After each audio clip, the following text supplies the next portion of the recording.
Hey guys, it's Justine here from I Should Read That, and today I am bringing you my kind of June TBR.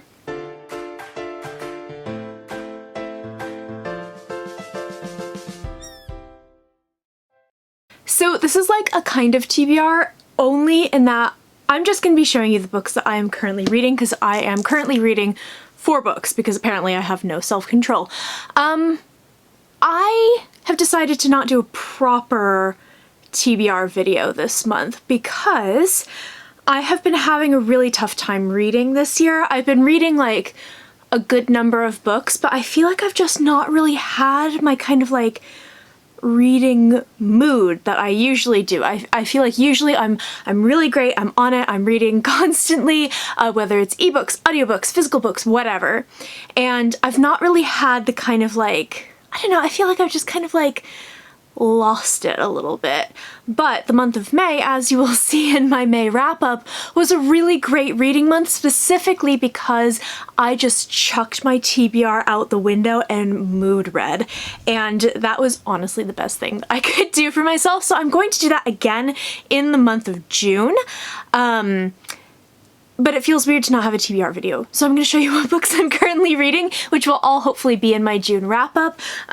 Most of these are review copies, so that's really great. Some of them are a little bit older, some of these are books that come out in June.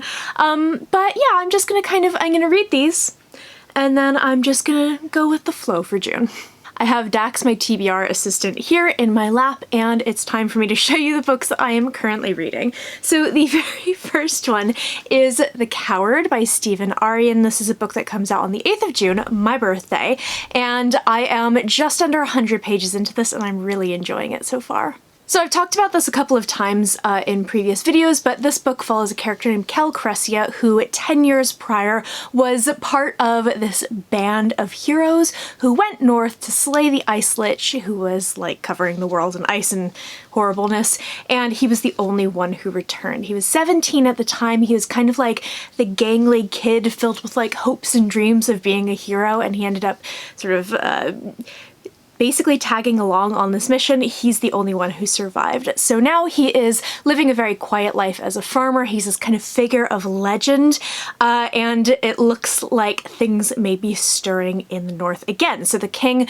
summons him to go north again and sort of repeat his previous adventure, and he is not even remotely interested because it's very obvious that something went horribly wrong, and he is in fact a coward. He is not this heroic figure that everyone has made him out to be. I'm really enjoying this so far. It's got multiple points of view, so it doesn't just follow Kel, it follows a bunch of other characters, and it's really fun so far. I think it's going to be one that has some kind of like Kings of the Wild vibes, in the sense that it takes that kind of trope of the band of heroes, the band of mercenaries who are very, you know, honorable and heroic, and turns it on its head. It is really fun. It doesn't have the kind of like same levels of humor that something like Kings of the Wild does, but if you like that trope, I think this is going to be a really good one. So yeah, I'm enjoying this very much so far. It's kind of the one that I'm focusing the most on. The next book that I am spending a lot of time focusing on, I'm actually listening to the audiobook for. This is The Wolf and the Woodsman by Ava Reid. This is a book that also comes out on the 8th of June. Again, my birthday. My birthday is going to be a really, really good day for books this year, which is kind of awesome. This is a debut novel that combines Hungarian history and Jewish mythology and history into a fantasy tale. So in this book we follow a girl named Evike, and she is the only girl in her pagan village that does not have any magic. So this makes her kind of an outcast in her own village, and in this particular kingdom, the king basically, instead of taxes, these men called the Woodsman, who are kind of almost like religious soldiers, come to the pagan villages and take a girl who has magic.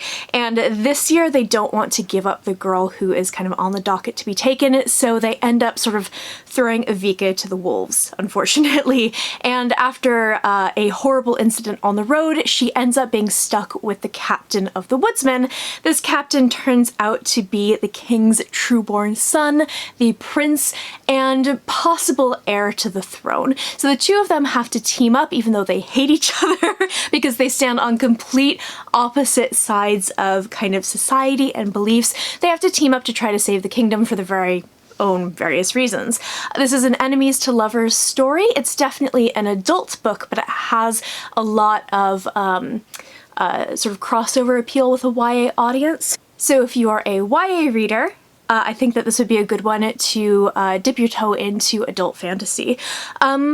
What's really interesting about this book, because a lot of it doesn't necessarily feel kind of as original as maybe some other fantasy. It's got a lot of very familiar beats to the story. So you have, you know, the kind of chosen one girl who's different from everyone else, who's the outcast. You have, you know, the hidden prince. You have all these very, very familiar things. But what makes this really interesting is the fact that she blends in a lot of Jewish history and culture. So there are sort of parallels between things that actually happen in European history and in Jewish history, and that is probably my favorite part of the story so far. I'm really looking forward to diving into this more because I think we're starting to unravel more of that. Then I have a book I really need to buckle down and read because I'm loving it. It's just a little bit slower, and as you'll see in my May wrap-up, my brain is like just wanting fast-paced books right now. But this is The Beautiful Ones by Silvia Moreno Garcia, who's one of my favorite authors. So very different from Mexican Gothic, which was her huge book from last year. This is actually not a horror novel. This is a historical romance, and it's really good so far. I'm not very far. I'm only, what, 57 pages in. I really need to get cracking on this because I'm really enjoying it. It's a much more slower paced book. It doesn't have a lot of action. It doesn't have a huge amount of plot, but it's really wonderful so far. So in this book we follow a young woman named Nina, and she is from the countryside, and she's basically brought into the city to sort of be brought out into society by her, I think, cousin's wife. And she doesn't fit in. She, you know, loves stomping around in, you know, trousers, collecting insects. She doesn't really follow a lot of the social graces because they don't make any sense to her, which is fair enough. And she's just causing her cousin's wife to absolutely tear her hair out. But she's a very kind of genuine and warm person. So Nina ends up bumping into a man named Hector, who's kind of this great performer. And in this world, telekinesis is a thing that exists. So he's this sort of telekinetic performer. He travels the world. And she also has some telekinetic ability, which has gotten her into trouble before. So she immediately feels attracted to him, and he begins courting her. However, Hector has some ulterior motives. This is really good. I'm really enjoying this so far. Her writing is beautiful. If you have read Gods of Jade and Shadow, or you have read Mexican Gothic, you may have had the same reaction as me, which is loving her writing, loving her female characters and her heroines, and just, they're books you can really immerse yourself in. And my brain needs to give me time to immerse myself into this book because it's fabulous so far. And I think that this is one that I'm just gonna leave my phone behind. I'm gonna go to a cafe and I'm just gonna dive into this and make some progress because I really want to keep reading this. And last but not least, I am reading The Six Crimson Cranes by Elizabeth Lim. This is the same author who wrote the Spin the Dawn duology, of which I think I actually have both, and I haven't actually read yet because this is me we're talking about. But this is a book that comes out in July. It's one that I'm really enjoying so far. I'm only about 15% in, but I'm really enjoying the writing style and the world and the characters. So this book is a retelling of The Six Swans by the Brothers Grimm, which is like classic fairy tale, and this is in a sort of East Asian setting. We follow Shiori, who is the daughter of the emperor.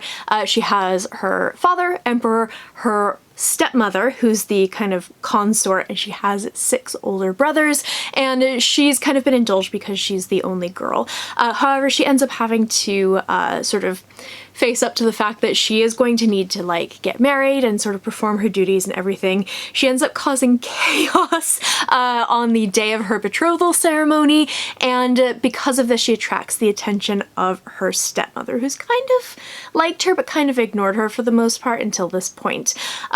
Because of this, a series of events happens, and her stepmother ends up cursing her 6 brothers, Shiori's 6 brothers, turning them into cranes, and says that Shiori cannot tell anyone because every word she speaks, one of her brothers is going to die. So she ends up having to flee. She is penniless, she is voiceless, and she has a sort of little ragtag band of companions who may be able to help her out, including the man that she was so dead set against marrying.